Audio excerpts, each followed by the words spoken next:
In today's show, the Blazers split a pair of games over the weekend, and Trendon Watford shows a little promise in Chicago. Welcome to Locked On Blazers. Let's get into it.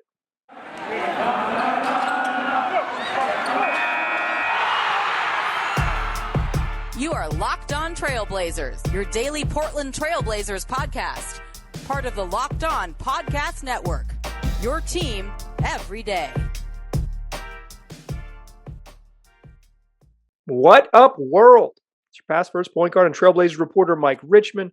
You're listening to another episode of Locked On Blazers, part of the Locked On Podcast Network, available wherever you get podcasts and also on YouTube. Go subscribe to the YouTube channel if you haven't. Thanks so much for making Locked On Blazers your first listen every day. Make it part of your daily routine. It's free on all platforms, 5 days a week, the only daily Trailblazers podcast. So, listen to it. Tell your friends to do the same.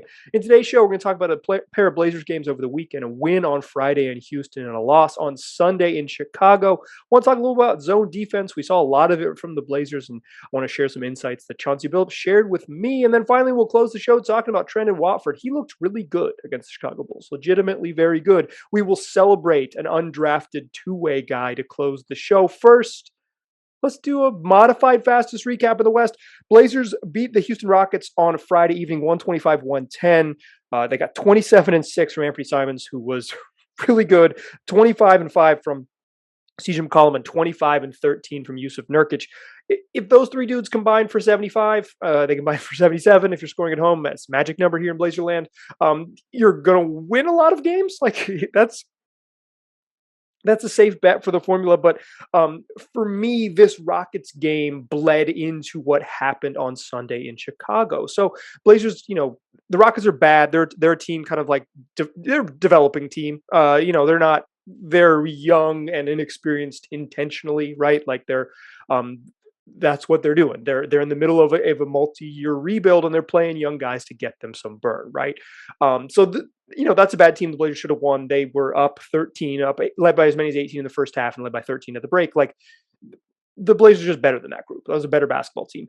But Portland kind of had a sleepy third quarter. Like they had a chance to put the game away. Instead, it was a 6-point game heading into the fourth, and the Blazers had to keep their starters in till late into the game and kind of finish them off. And you finish them off with like a really fun dunk where Nurk crams on Jayshawn Tate's head. If you haven't seen the replay, it's all over Trailblazers social medias. Anthony Simons draws the defense, finds Nurk in the baseline, he dunks and one. It kind of ices the game when the Rockets were in scramble mode. But I think that sleepy third quarter from what was a double-digit lead to a single-digit lead bled into what happened on Sunday in Chicago. The Blazers played a day game in Chicago, and they lose 130-116. So after opening a 4-game road trip with a win in Houston, they are now 1-1 after a loss to the Chicago Bulls. Portland was those are really high scoring, offensive forward, just like a shootout in the first quarter. Blazers led 35-29, and not much resistance either way, and the Blazers were just acing shots. Like they were red hot, and they stayed relatively hot. I mean, I believe they made 9 of their first 19 threes. Like they were really filling up. 10 of the first 19 threes. Like they made 10 threes in the first half.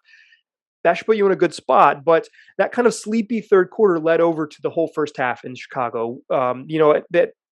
The game against Houston, the Blazers were just straight up better than the Rockets, and they were able to rely on their offense to kind of pull them out of the mess, right? It was like, this team stinks. We're an incredibly gifted offensive group with Ant and CJ and Norm and Nurk and Rocco when he gets it going. Rocco made basically one important three against the Rockets.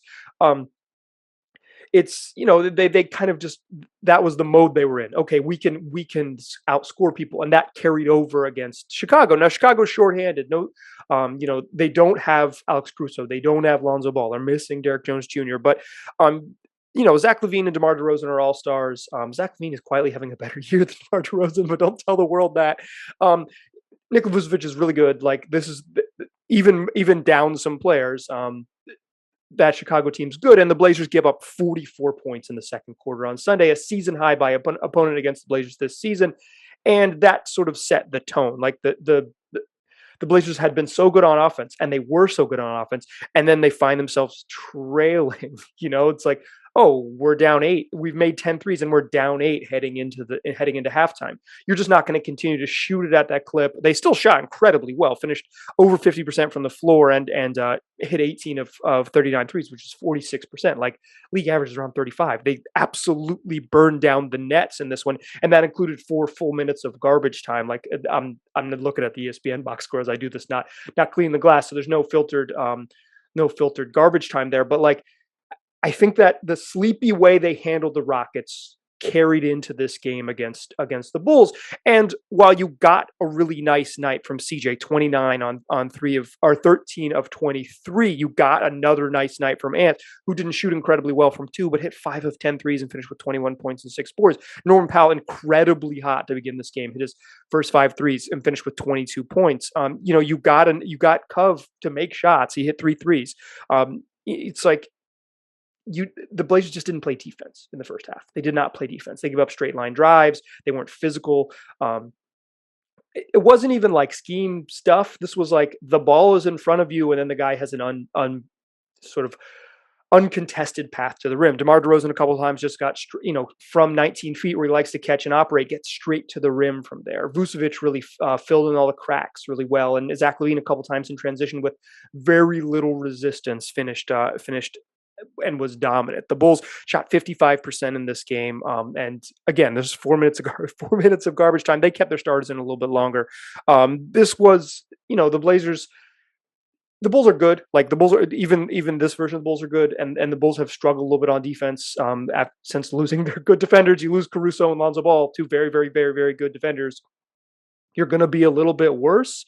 With all due respect to Javonte Green and Ayo Dosunmu, like, those are steps down, even though I think Ayo is a pretty good defensive player for his for being a second round rookie. And I just think the intensity that didn't show up in Houston carried over to Chicago. And when you bring that lack of intensity to a much better team, like a playoff level team, even missing some parts, like a team that could conceivably, I don't think they're a championship level team. I'll just put my cards on the table, but Chicago's good. Like they're legitimately one of the good teams. And you don't bring that intensity, you find yourself scrambling. And the Blazers score 116 points in a game that they weren't particularly competitive in late. This was just a game where they didn't play enough defense to win. They didn't play enough defense to be competitive. I think that's about as simple as it gets. And I think it really started Friday in Houston. I think what you saw against Chicago was started Friday in Houston. That's what this weekend was for me. So the Blazers didn't bring the sort of physicality and defensive intensity against a bad team. They didn't bring the defensive intensity or physicality against a good team. Good team sent them home with an L. If you're rooting for losses, they did it. And their offense still looks really good because they've got a bunch of good offensive players. That 5-man group, the 5-man starting group of Ant, CJ, Norm, Rocco, and Nurk, like, small and not super pass happy, but scorers all over that court. If Rocco is your worst scorer and he's pushing up towards 40% over the last 6 weeks from 3, like, that's a good offensive team, and that's what the Blazers are. But they didn't have it on defense, and they didn't bring it. They just didn't bring it on defense. They did not. There was no urgency, no physicality, no just like sense of sort of ratcheting up to the level of competition. I'm calling it a hangover from Houston, but it was just, even on its own, like, shout out to Neil Olshey, in a vacuum, this was just a bad defensive effort against Chicago, and the Blazers, they got what they paid for. Vucevic goes 11 of 15, DeMar DeRozan 9 of 13. If those dudes go 20 of 28 and combine for 47, good luck, and then Kobe White comes off the bench and hits some threes. You get, Zach LaVine peppering in, like I said, some transition buckets. Javonte Green, although he airballed one of the ugliest airballs I've ever seen an NBA player shoot, still hit a couple corner threes unguarded against the Blazers zone. And that's what I want to talk about, though, in the second segment, is the zone. We've seen more of it, and last week I asked Chauncey Billups about playing zone, why the Blazers are still doing it, et cetera, et cetera. The Blazers defense is a big sort of talking point all year long, and I want to spend a couple minutes talking about specifically zone defense and what the Blazers are trying to do and why they've stuck with it. Before we do that in the second segment, though, let me tell you about Built Bar, the best tasting protein bar that there is. That's it. That's the trick. Delicious protein bars. My personal favorites, cookies and cream, peanut butter brownie, but there's always going to be flavors that you like. If that doesn't sound good to you, check built.com. They got all types of flavors and new limited time flavors all the time. So they're rotating in new ones. Find out what you like. Go buy more from there. Regardless of what you like, you're going to find bars that pack a punch. The average bar has 17 grams of protein, 130 calories, and 5 grams of sugar. It's a pretty good deal for no more than 5 grams of net carbs. All tasty, all healthy. Go get yourself some. Go to built.com and use the promo code LOCKED15 for 15% off your next order. That's promo code LOCKED15 for 15% off at built.com. All right. So we talked about the Blazers' win on Friday and loss on Sunday. They begin a 4-game road trip, 1-1. If you listened to the shows last week, I said 2-2 is about what you expect because the Blazers play bad teams. They beat a bad team in Houston, lost to a good team in Chicago. They play a bad team on Monday night, second night of a back-to-back against OKC. We'll talk about more of that at the end of the show. What we want to spend some time here discussing is the Blazers' defense. Against the Chicago Bulls, they played a ton of zone. And a couple reasons why they played a ton of zone. One, I think the Blazers against, particularly with Javonte Green and Ayo Dosunmu on the court to begin the game, the Blazers were, and because DeMar DeRozan isn't a great three-point shooter and just like a low-volume three-point shooter, they were going to show some zone because they thought it would help them deal with what the Bulls want to do on defense. Two, the Blazers play zone and they call fist. You'll see Roy Rogers stand up and say fist, fist, fist, and hold up his fist. Roy Rogers is like 6'10". He's big, and he's the Blazers assistant coach that's in charge of defense. If you watch closely on the broadcast, he pops up off the bench for defensive possessions and sits back down. Sometimes exasperated, sometimes very excited. He puts a lot into it. He's fun to watch. But he'll hold up his fist on for zone. That's fist, fist, fist. That's the call. That's what they echo the call from the bench and they echo back. They will get in their zone. The Blazers typically play zone off of makes. And in the first half, they had a lot of points. They scored 65 and we're still losing. That's what happens when you give up 73. But they scored 65 points. Like they were coming back and defending off makes a bunch. So they played a ton of zone. So I thought today is a good time to sort of talk about that zone.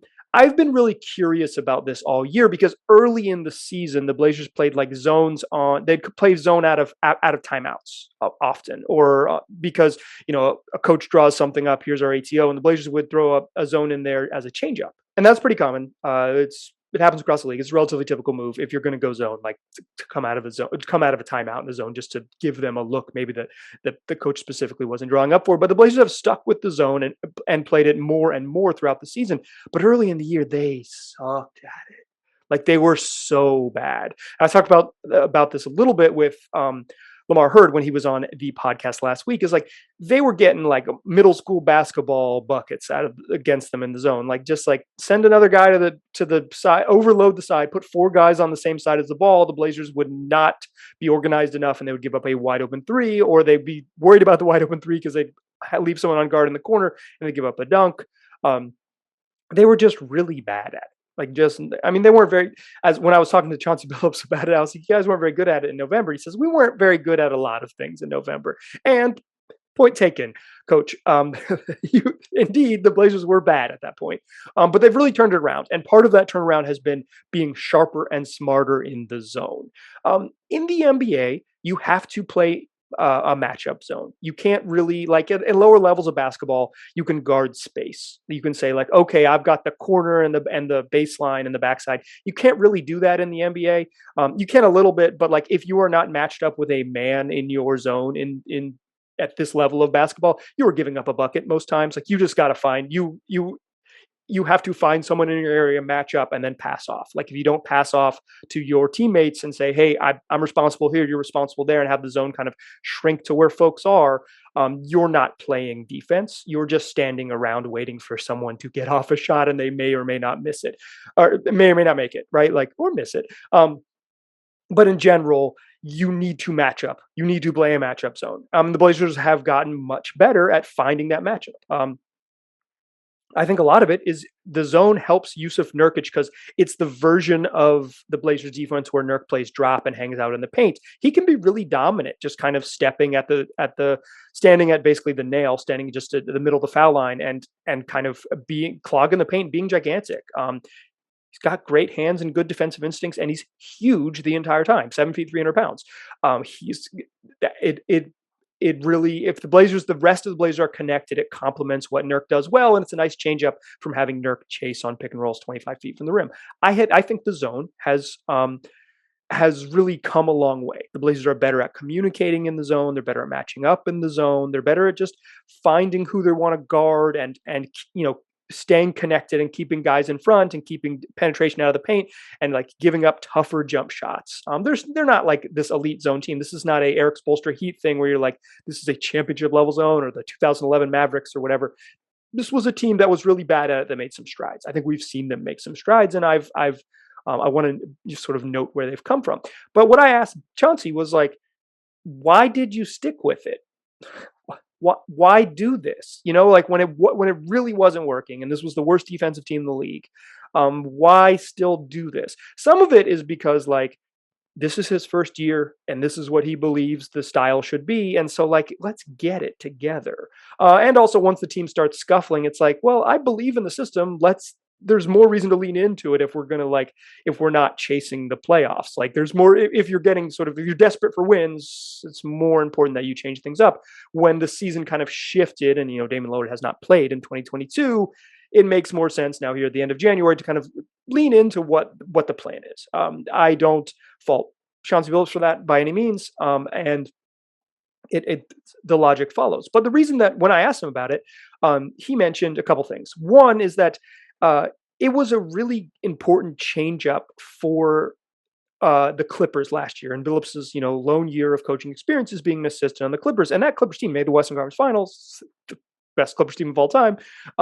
He played into some high leverage basketball games on the bench, and part of that reason was the Clippers' ability to play multiple defenses. And that's what Chauncey said, is that it was such a valuable changeup to do in the first round against the Dallas Mavericks and then in the second round against the Utah Jazz. Both of those teams, when the Clippers would go to zone, it would be enough of a changeup, enough of a different look to make it hard on them and force guys to say, if you're really connected in the zone, like you're going to have to beat people off the dribble.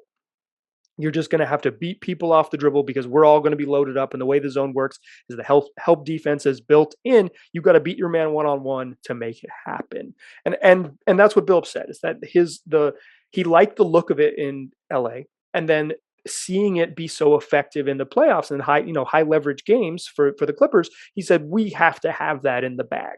And I think this is really important. I think one of the criticisms of the previous coaching staff was that they had one way of playing defense, and they briefly tried something new last year, immediately scrapped it, basically before the games even started. Rarely played zone. They defended every team the same way. And one thing I'll say about Billups is mixing in the zone and with his very aggressive blitzing style of pick and roll at least shows the teams multiple looks. Now, the Blazers they've really taken strides there. They've gotten a lot better. The zone is more connected. They communicate better. It's just in general better. They've shown themselves to be a better defensive team, and the zone has been a big part of them improving on defense, is that they look just so much more competent in it. Like I said, I think it complements what Nurk does well, and the change of pace stuff is valuable. Being able to defend teams multiple ways, having more things on the tool belt just makes you a better team. I like that.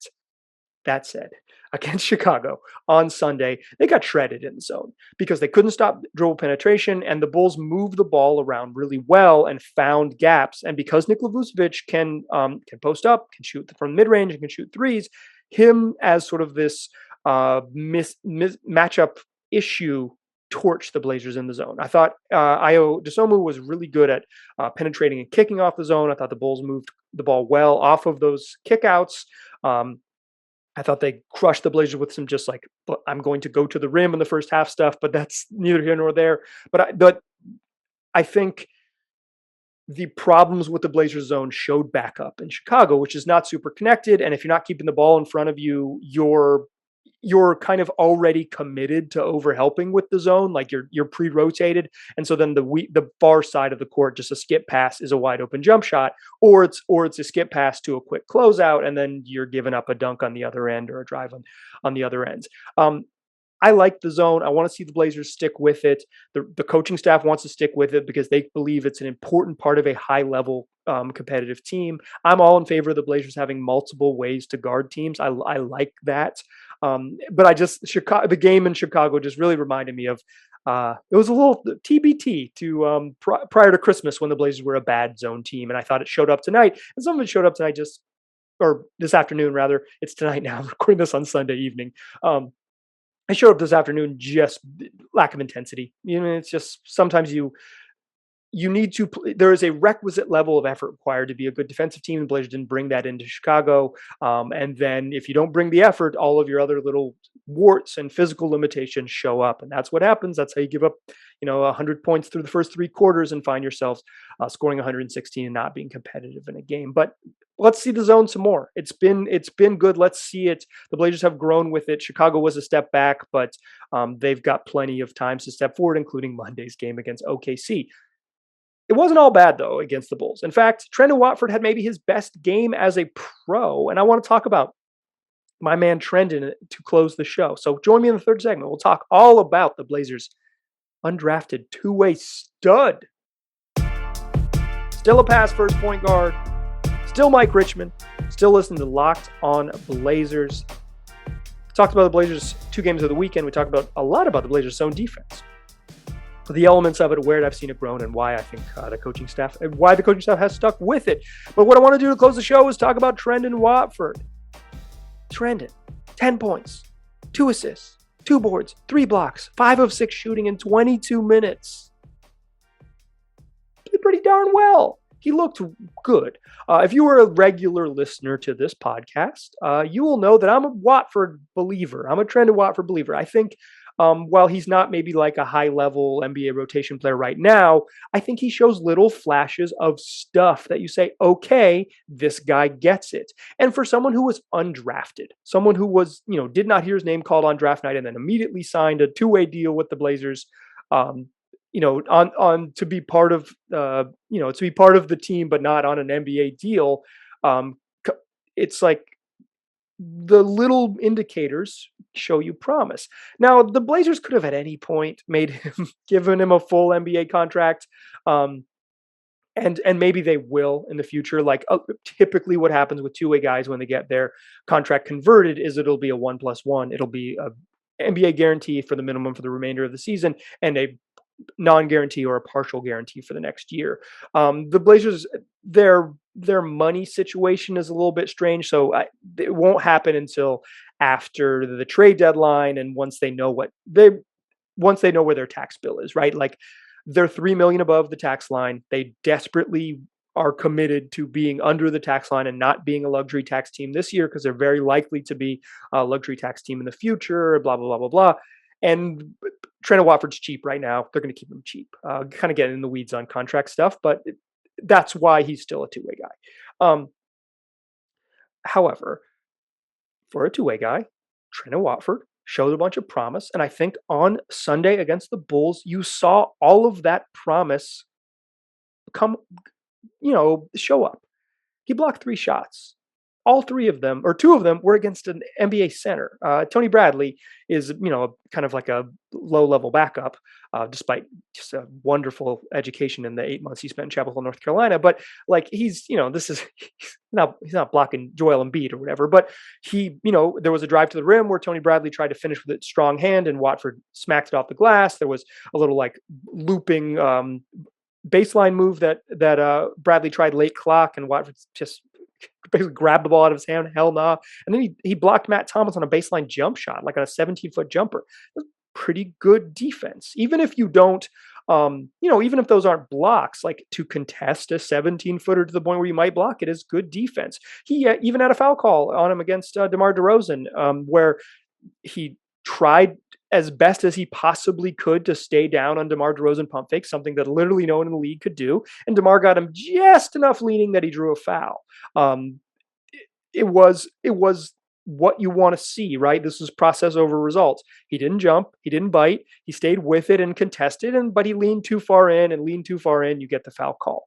I think those defensive instincts are some of the things I really like about Trendon Watford. But in this game, unlike other games, he scored. Like he was 5 of 6 from the floor.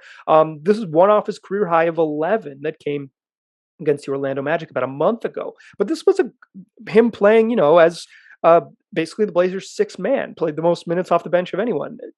Ben McLemore is more like the sixth man, but like he's a regular part of the rotation. He's their everyday backup center, and will be until Larry Nance returns. Larry Nance has reportedly ramped up his conditioning, but he is still out indefinitely with no timeline. But he is slowly ramping back up. So I guess there's some hope that Larry Nance will return at some point, and then Watford's still going to play, but he will play 4, not 5 off the bench, most likely. So the offense stuff, though, is you see it less with Watford just because he's not much of a shooter. But I thought the offense, much like the defense, showed some of his promise in this game. Of his 5 buckets, 3 of them were little floaters out of pick and roll, where he sets a screen in pick and roll and kind of slow rolls. He's not a crasher, right? Because he's undersized and he's not like a crazy leaper. He's physical and smart and understands angles, and he uses that on pick and rolls. He's not an above the rim threat. The Blazers don't really have that. They don't have a big lob guy. I mean, Nas is, but he doesn't set screens. He's like a 3. He's settled into being more of a 3 and a great offensive crasher. He's not a roller on pick and rolls. The Blazers don't really have that.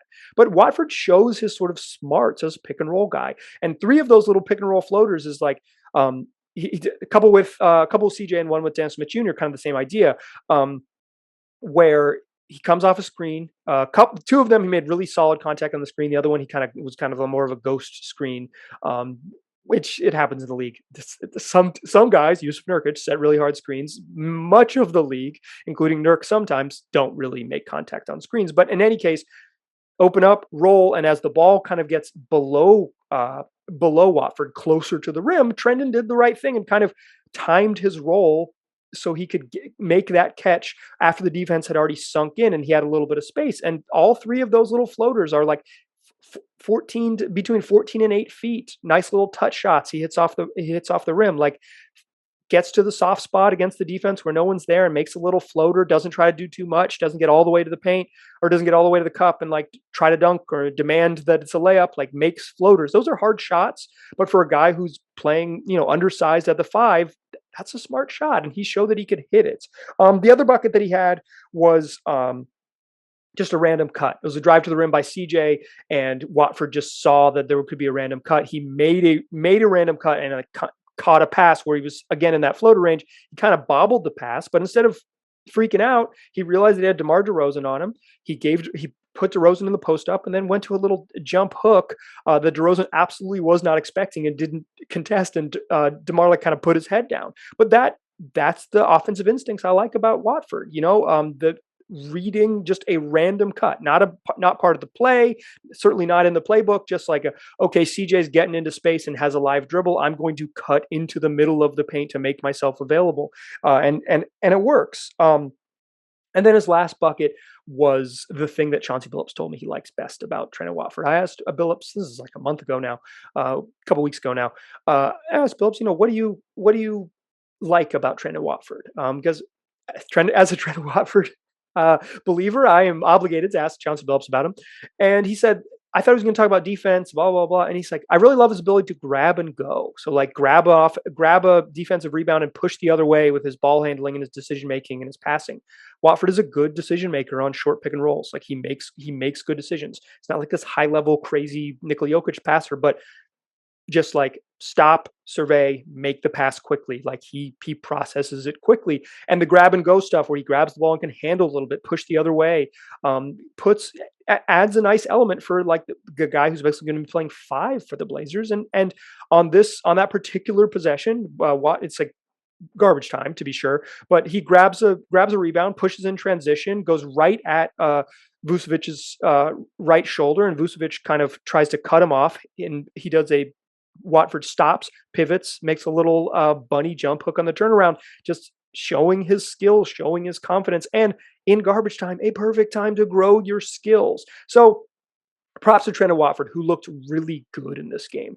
10-3 in 22 minutes, 10-3 blocks in 22 minutes and a loss is like, this, we're not raising the banner or talking about all rookie teams or blah, blah, blah, or calling, or even quite frankly, calling Trendon Watford an everyday player on most NBA teams, but he's showing promise.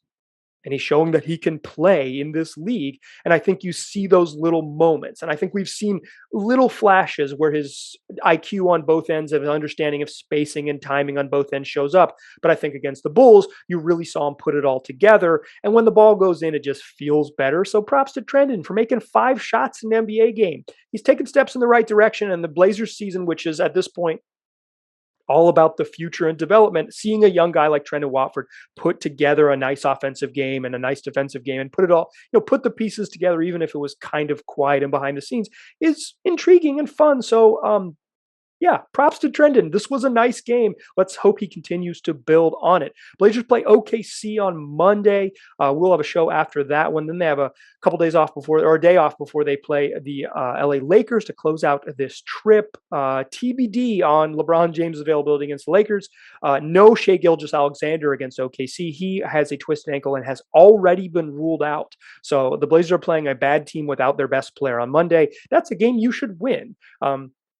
We'll see what happens, and we'll certainly have a show after that. We'll also do a mailbag this week. We got a couple interviews lined up, Jason Quick and one other one that I'm not going to tease right now. But once I get it confirmed, I'll tease it on tomorrow's show. I promise. So come back, tell your friends, make this your first listen every day. It's free on all platforms, 5 days a week. The only daily Trailblazers podcast. Just search Locked On Blazers. We'll be right there waiting for you. You can tell your friends to search Locked On Blazers wherever they're looking for us. We'll be right there waiting for them too. Appreciate listening. Talk to you soon.